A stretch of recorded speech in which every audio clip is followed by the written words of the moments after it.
and let's get it cracking. Let's get right back into it. We talked about the issues with Major League Baseball and the most recent COVID-19 issues, um, especially around the one team, the Florida, the Miami Marlins or the Florida Marlins, whatever you want to call them.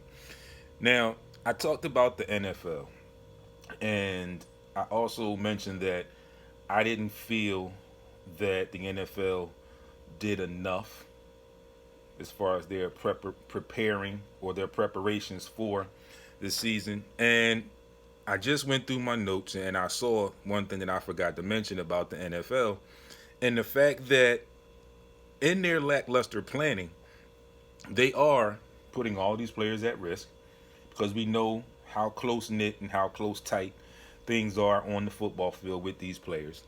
And I mean, for the most part, most of the players are protected. A lot of them wear gloves and things of that nature. But you do have those guys, offensive linemen, defensive linemen, those big guys that like to be buff and show their guns even when it's cold out, whatever. But nonetheless, it's been reported that NFL players will face a possible loss of pay and team discipline if it's found out that they attended any risk, if they attended any events, which they call high risk, which are now 25, 50 people or more in an area.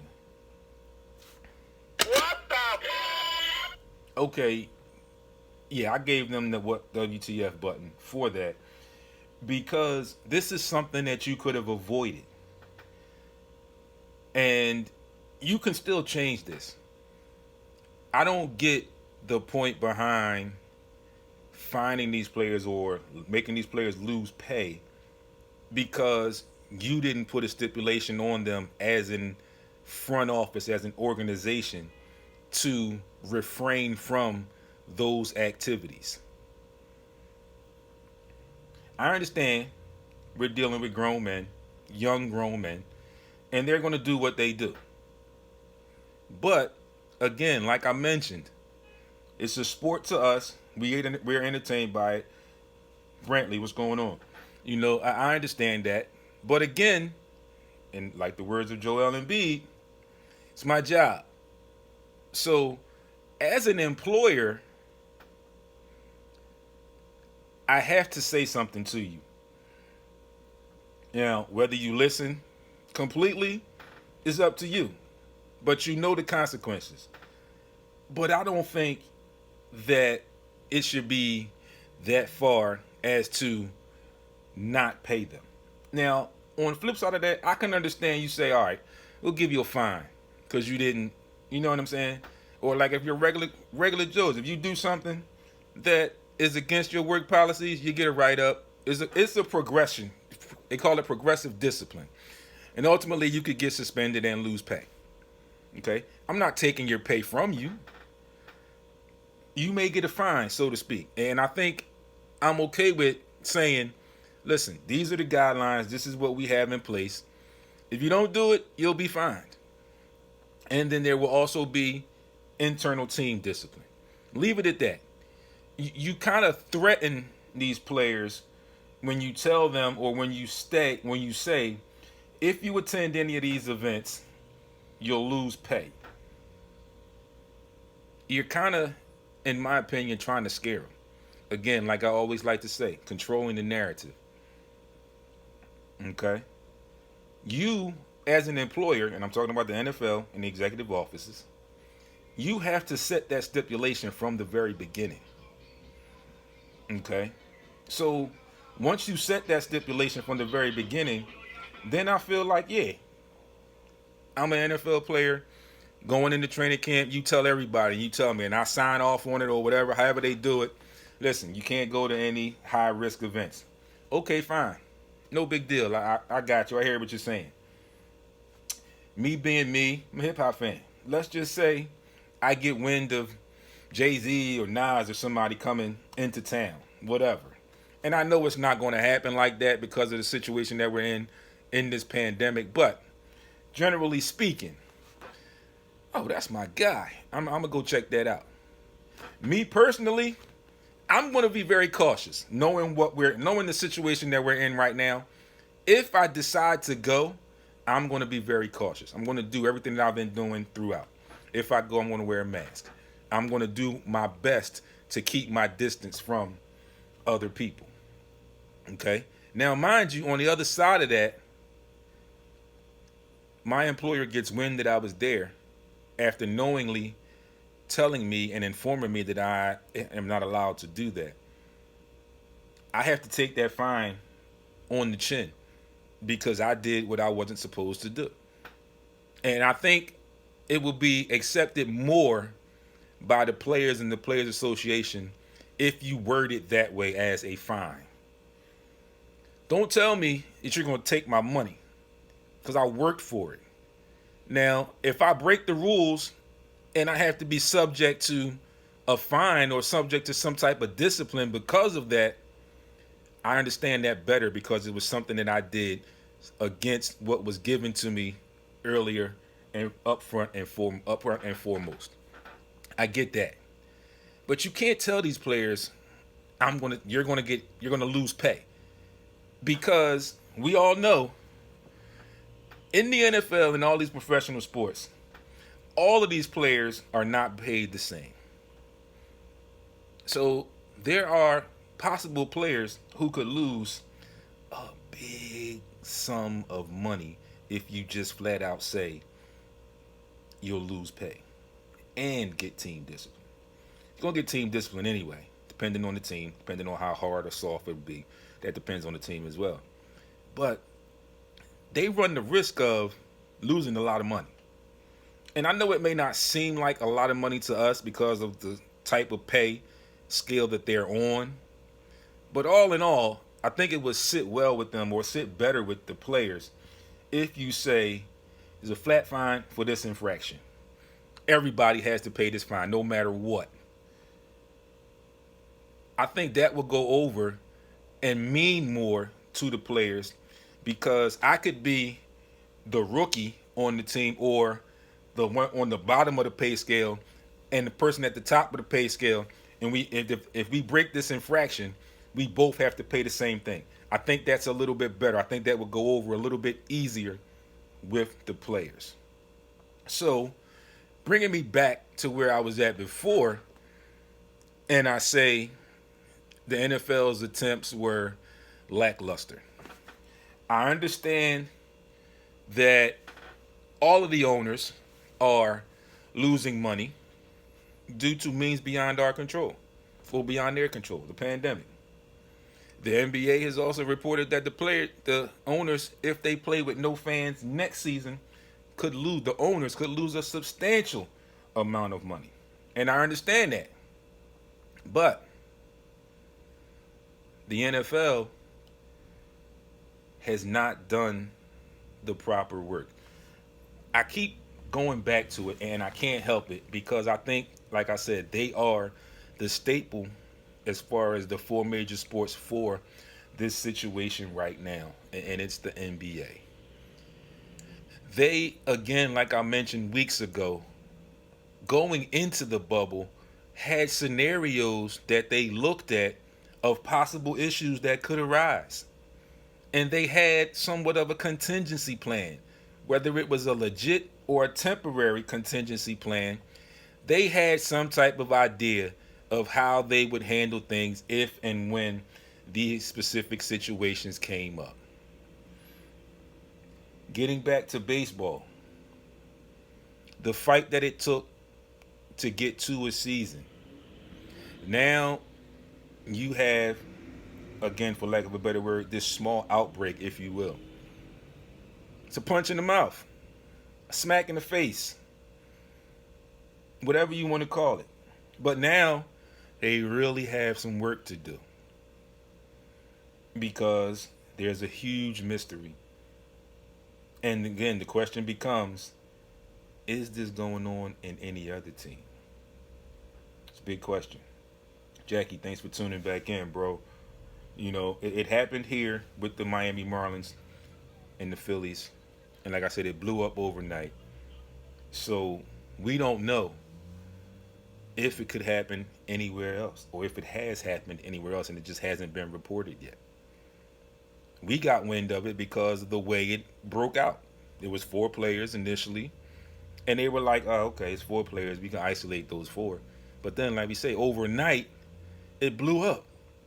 So now it's like stretched across. It's players and coaching staff. So we don't know how big this could be, how big this could become.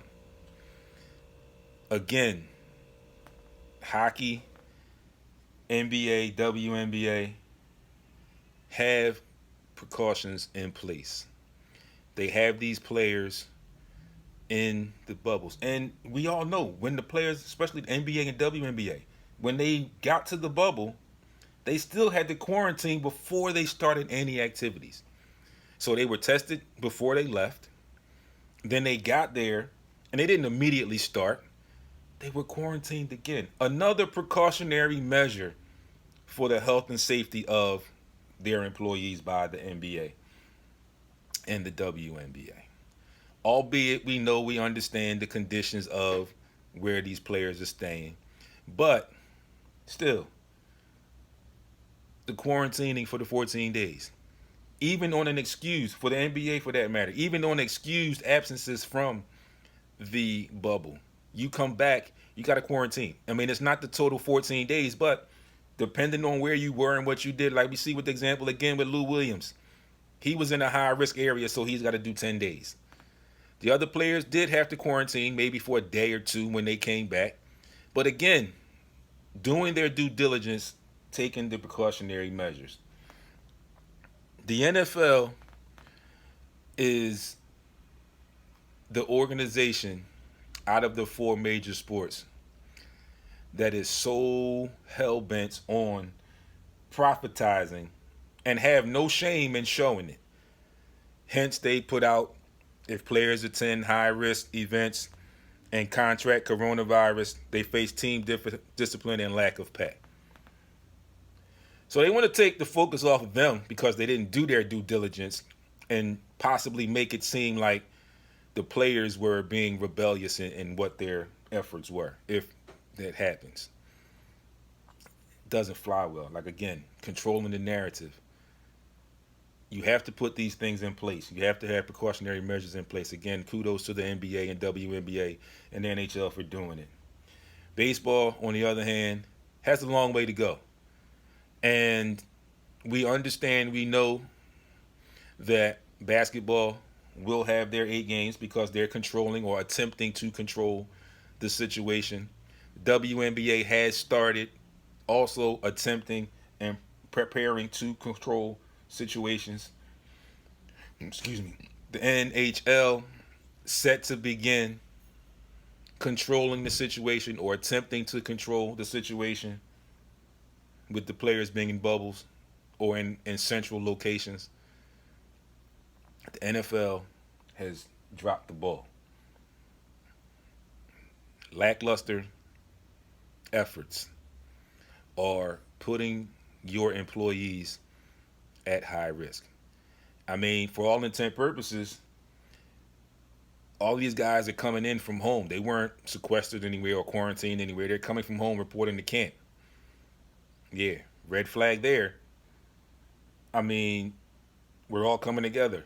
In actuality, you can argue that these players reporting to training camp could make training camp a high risk event or a high risk area. So, I don't know what's going to happen with the NFL because they haven't started yet. Like I said, NFL camps players are supposed to report tomorrow, starting tomorrow. I will, as always, have my ears to the street, my eyes to the news, and report to you what's going on as I get the information. And it's just sad that I had to somewhat curb my data today and not really glorify the fact that we had some live sports because of this issue. I had to take away from some of that enjoyment of having live sports over the weekend, which again, for face value, is a beautiful thing. Haven't seen it in a long time. Haven't seen it for so long. It was just a beautiful thing. Like I said, I watched some basketball, and then I turned and I watched some baseball. And like I said, I'm not a big fan of baseball. Like I said, I usually don't get into baseball until the playoffs. But because it's been so long, I enjoyed some of the games this weekend. But now, I don't know if or when I'll see any more baseball.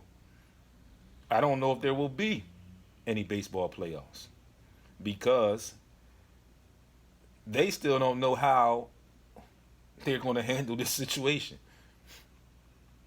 They don't know. And I think that's poor on their part because we were already in the pandemic. It's not like you started the season and oh, here comes the pandemic. It popped out of nowhere, smacked baseball in the face. Everybody else is cool. No, it was here all along. The whole entire time that baseball's front office and the baseball's players union was arguing over money, amount of games, and all that other jazz, there were health and safety issues that should have been more prevalent in those discussions, as it was with the other leagues. Again, like I said, I give NFL the benefit of the doubt. Although a lackluster performance or lackluster preparations, they did make some preparations. Apparently, baseball didn't do enough. And like I also mentioned, in my opinion, NFL is the prioritizing factor of the four major sports for the money issues, the profit issues. And they have no shame in saying it. Like, they're the only sport that said if players attend a high risk event, they face team discipline and loss of pay. You didn't hear that from any of the other leagues.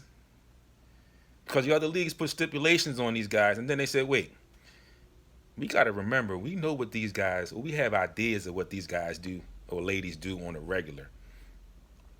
This is what we're going to do. We're going to bring everybody together, and we're going to keep them here until we do what we do, until we have our season played out. We're going to keep everybody centralized. We're going to test them frequently, and we're going to monitor their activities. In that situation, in a small way, it's a win-win for everybody. The NBA, the NFL, the NBA, WNBA, NHL are still handling and seeking and paying attention to their profitizing. They're also paying attention to the health and safety issues or the health and safety welfare of their staff members, as far as players, coaches, and other members of the organizations that are what they are. So, it's going to be tough, but we have some basketball. And I know there are some people who are not, Mark Brown, what's going on, who are not so much in tune with the WNBA. But believe it or not, a lot of the WNBA is good basketball. Believe it or not. And right now it may be something, it may be little, that may be some of the only thing that we have. Okay, NBA is set to start at the end of the week. WNBA has already started. Football training camp is coming up. It's quickly approaching. So the NFL kind of gets a pass because there's still some uncertainty, but they haven't really started yet. Major League Baseball is in a rut. I think they've shot themselves in the foot. They've dug a hole, and they have to figure out a way to get out of it, which is going to take a lot.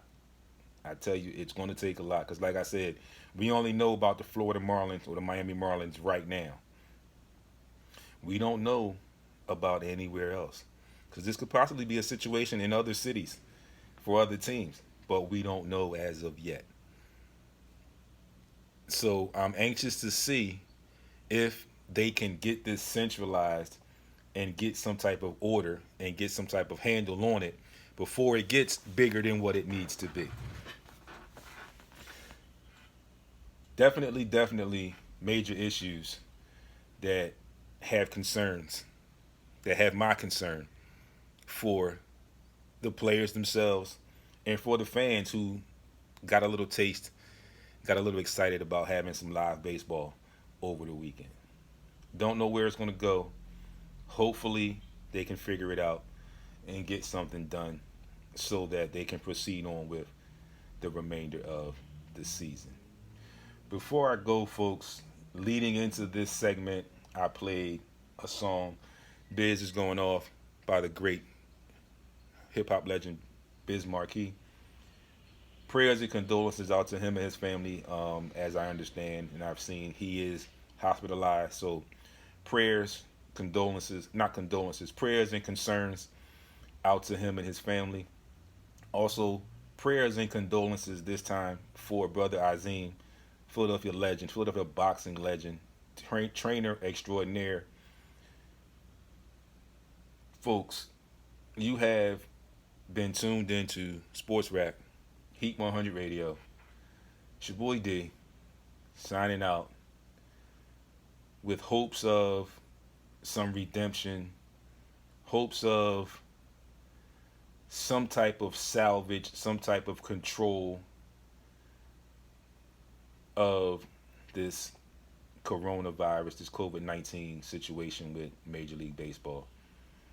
You know where to find me, folks.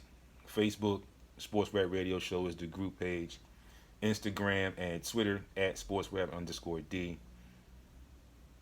SportsRapRadioShow.com is the webpage. Sports Rap Podcast on iHeart and everywhere you get your podcast. Check me out. Podcast will go up probably tomorrow or the next couple of days. Also, finally, YouTube, Sports Rap TV. Get over there. Check out some videos. Hit the subscribe button. Like some videos. Leave me some comments. Let me know what you think. It's your boy signing out. Enjoy yourself today. Try and stay cool. If you don't need to be out, do not be out. Check in on your elderly. It's going to be a scorcher today. See you next week and all week on social media. It's your boy. Peace. We both came up on the greatest streets of Jamaica, Queens. Two street kids now, man. It's sad I had to end this way. But before I go into that, let's start from the beginning. I've been waiting for this plan.